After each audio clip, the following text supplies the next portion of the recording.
The clock that ticked backward.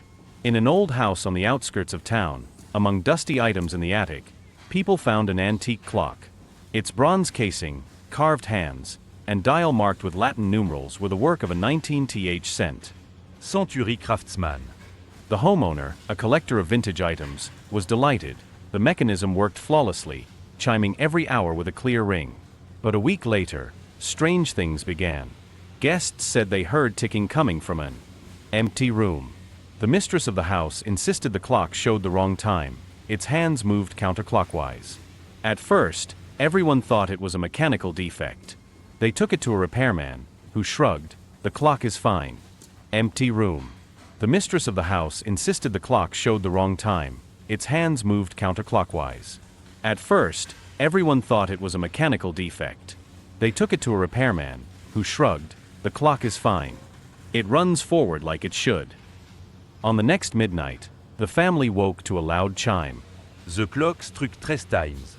At dawn they found it on the floor. The glass was shattered, the hands were twisted, and inside tiny Bloodstained feather. From then on, bird corpses began appearing by the doors, as if someone brought them each night. And if you listen closely in the silence, you can still catch the faint ticking. But only when the clock stands still. The shadow on the stair.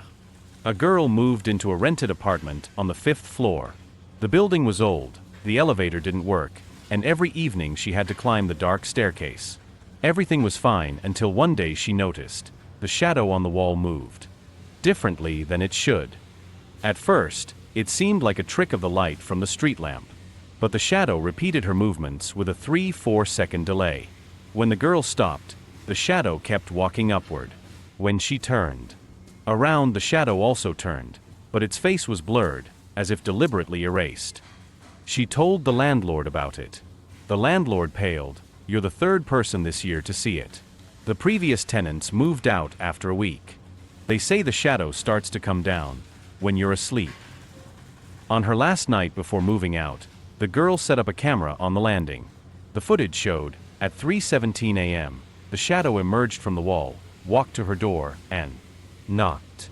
In the morning, the door was locked, but there were finger marks on the frame, deep, as if pressed with unhuman force. The voice from the radio.